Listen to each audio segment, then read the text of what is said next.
23:43, segundo bloque de Cuestión de Fondo hasta las 0:30. Anto, ¿tenemos mensajes? Sí, Daniel.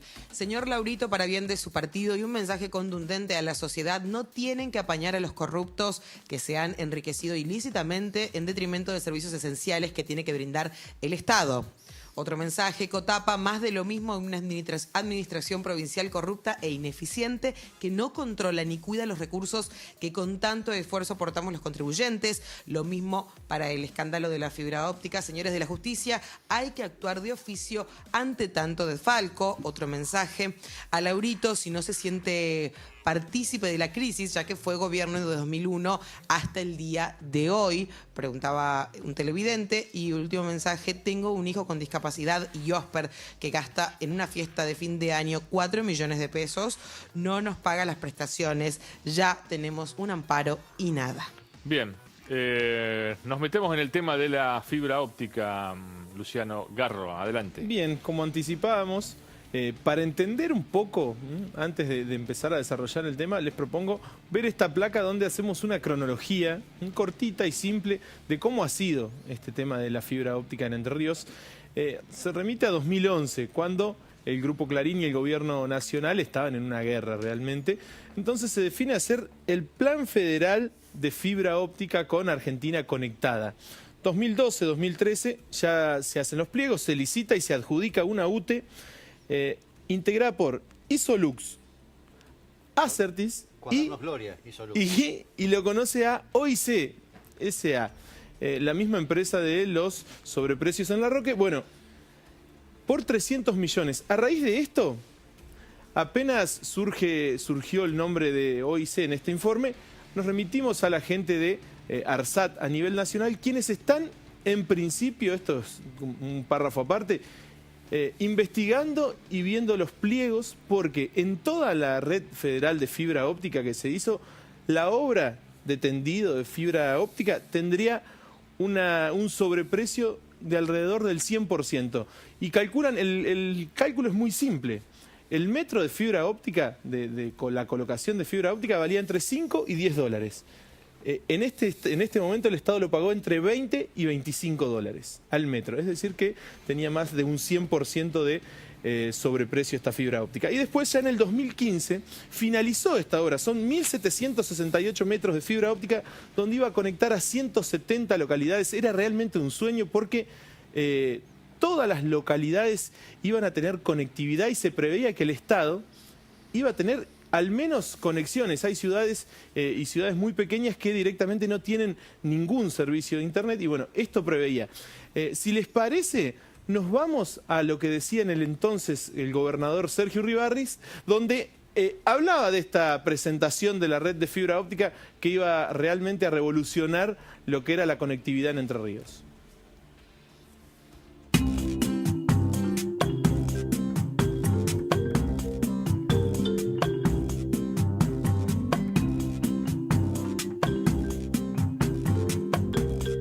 La tecnología a la que hoy acceden los argentinos, principalmente los argentinos que están en una situación más difícil o vulnerable, no es posible encontrarla en otra sociedad del mundo.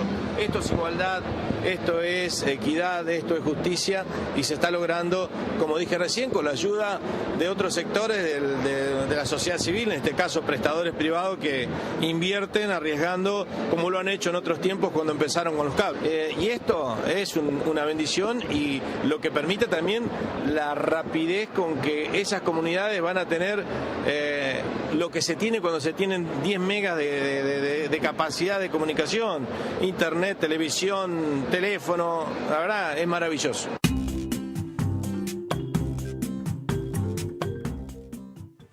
Como lo decía en ese momento gobernador, la rapidez, que esto fue en el año 2013, estamos en 2018 y todavía el Estado no puede tener internet gratis de su propia fibra óptica.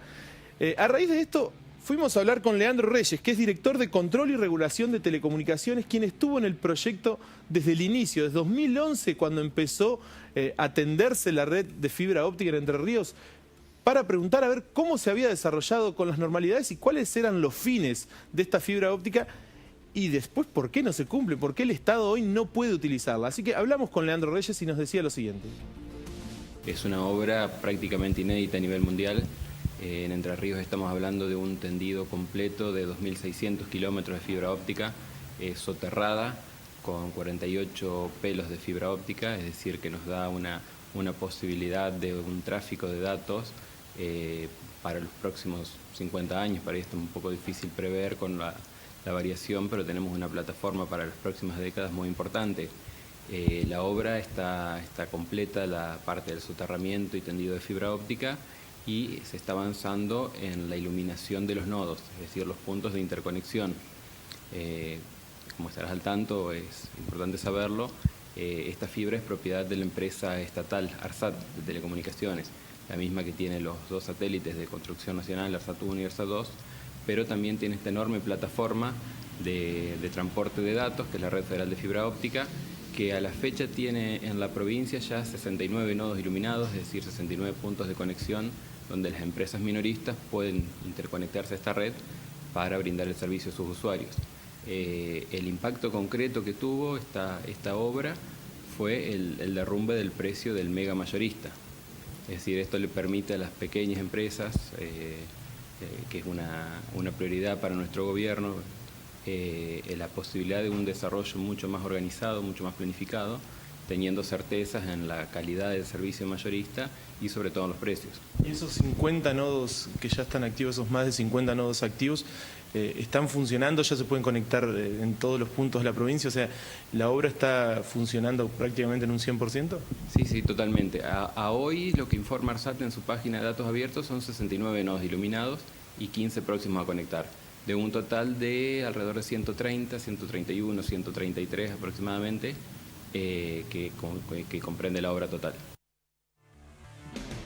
Bien, 130 nodos hay en toda la provincia, que recorren las 170 localidades que tenía previsto ese plan de red federal. Ustedes dirán, ¿hasta dónde es el problema acá? Que cada uno de esos nodos, el que se quiere conectar, tiene que pagar. Igual que si se conectara con Arnet, con Telefónica, con cualquier otro prestador de servicios. Si un municipio hoy va y se conecta a eso, hace la obra, primero tiene que hacer la obra correspondiente para llegar a los nodos que están ubicados en diferentes lugares, terrenos de la provincia, tiene que pagar internet al mismo precio o más caro que lo que lo vende Telecom, Arnet, cualquier otra de las prestadoras. En ese momento, en 2014, después de que se finalizó, que se comenzó con la obra y antes de que se finalice, se firmó un convenio entre Nación y provincia, en el cual había un convenio de la provincia cedía esos terrenos donde iban a estar ubicados esos nodos, y Nación, a cambio de eso, le iba a dar internet gratis a todos los municipios, a la provincia, a los organismos estatales, a los hospitales, a las escuelas rurales, a todos los organismos que dependan del Estado. Esa red de fibra óptica le iba a dar internet gratis. ¿Qué pasó? Nos lo explica un poco más Carlos Bilbao, que es el subsecretario de Telecomunicaciones, que cuenta sobre este acuerdo que nunca trascendió, que al día de hoy, todavía los municipios, como por ejemplo... ¿Qué estructura tienen hoy por hoy ahí en el organismo? Hoy la Subsecretaría de Telecomunicaciones dejó de ser secretaría y pasó a ser subsecretaría. Antes dependía directamente del ministerio que conducía Pedro Báez y su anterior titular era Sergio del Canto. Ahora Carlos Bilbao es el subsecretario, dependen de la Secretaría General de Gobierno, tienen el director de control y hay otra dirección y nada más. Eso es todo el organismo que tiene la Subsecretaría de Telecomunicaciones. Pero volviendo a por qué el Estado debe pagarse internet a sí mismo, Carlos Bilbao, el subsecretario de Telecomunicaciones, nos dice lo siguiente. Aclaremos que la obra es del Estado Nacional y a nosotros nos compete el Estado provincial.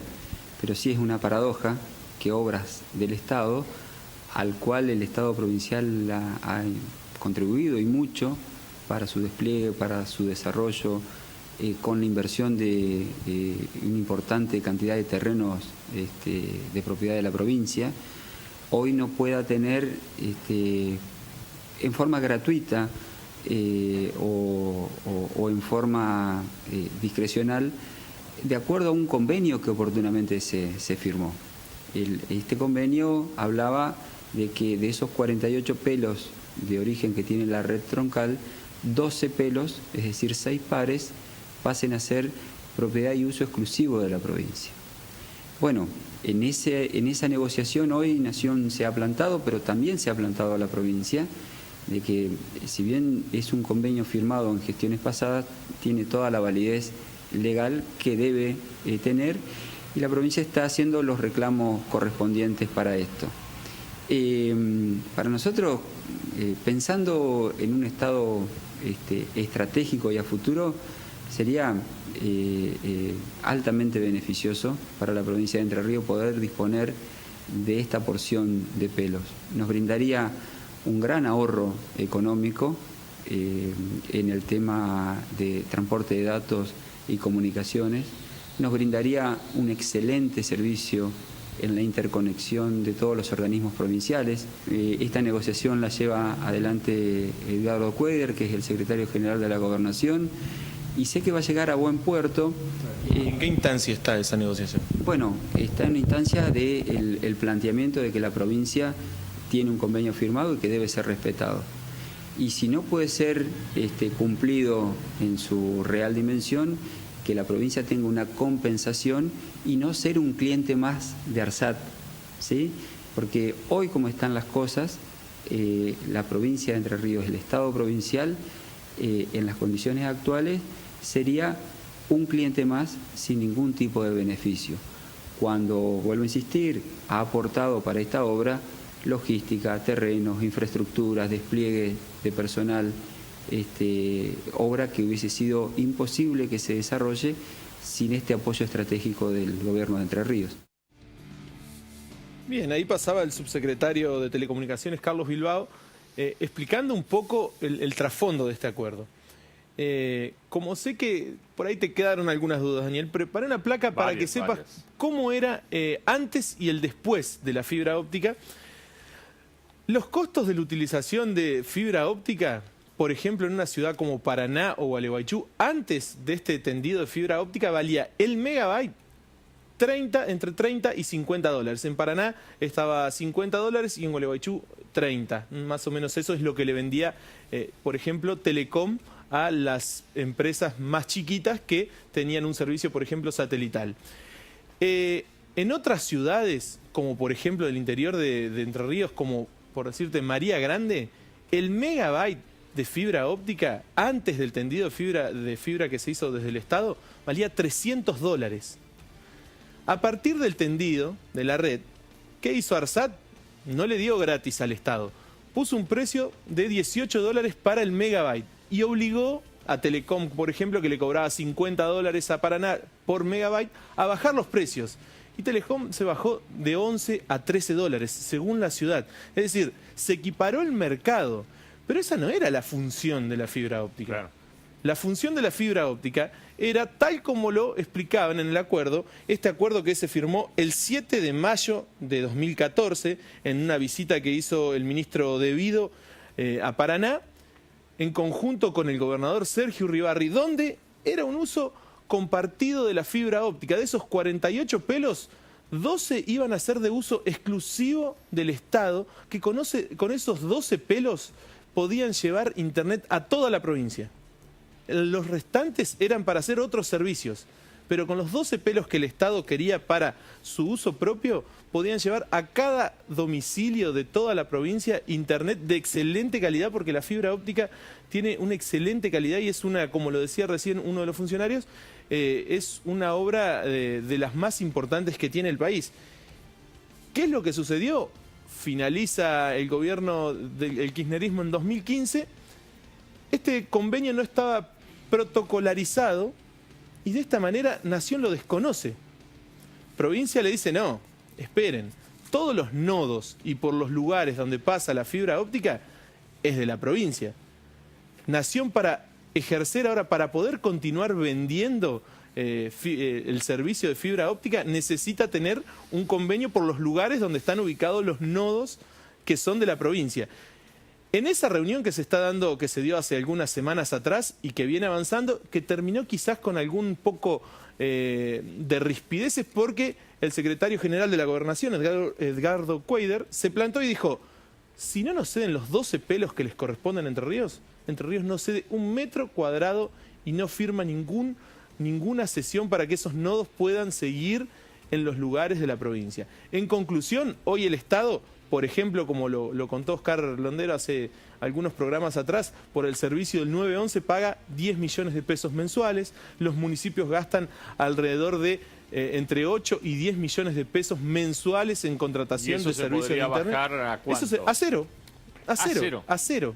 Solamente hacer la obra inicial de los tendidos de fibra óptica. Por ejemplo, en Gualeguaychú el nodo está instalado en un predio de vialidad que queda cerca del Hospital Bicentenario.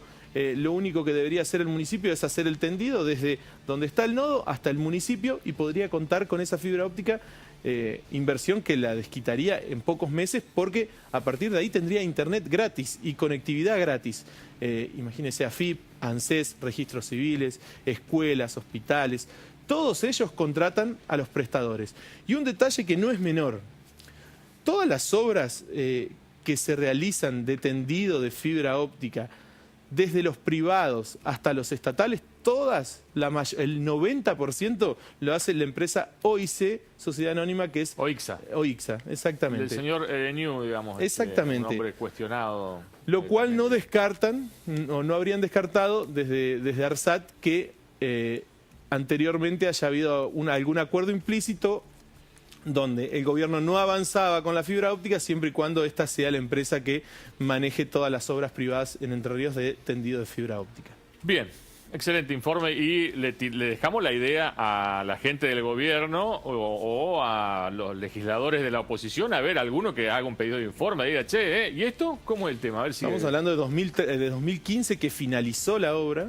Claro. A 2018 que todavía no hay conectividad. Bien. Pensemos, por ejemplo, que cuando se produce alguna ausencia en las escuelas, el Consejo General de Educación pide que los directivos informen a través de las vías electrónicas. Y las escuelas no tienen internet. O sea, si hubiese posibilidad del acceso a la red, tranquilamente se podría volcar esa información. Lo mismo que los centros de salud. Y todos los chicos podrían trabajar con sus computadoras, digamos, el juzgado de Paranacito recientemente, que abrió recientemente, no tenía conectividad. No podía funcionar cuando se caía el sistema, no tenía conectividad, pasando la fibra óptica a pocos metros del lugar donde funciona. Bueno, en instantes le vamos a contar, después de la pausa, le vamos a contar la historia de este hombre, Gregorio Sánchez Martínez, un hombre que es mexicano, fue intendente de Cancún, hoy es diputado por Cancún y hace un par de años desembarcó en la zona de La Paz a escasos kilómetros de la ciudad y se compró un campo de 900 hectáreas valuado, lo pagó $2 millones. Dicen que valía el doble, pero así quedó registrado en una escribanía en Posadas. Y hablamos de él, digamos, porque la UIF presentó en la Justicia Federal de Paraná en los últimos días una denuncia por maniobras de lavado de dinero de gente allegada a Martínez, un contador cercano al senador Ballestena, entre otras cosas, allí en La Paz, y algunas empresas vinculadas a estas personas que aparecen haciendo negocios y que poco claros y que y por lo cual la UIF los puso en foco y hizo la presentación penal. Pero todo esto después de la nueva pausa.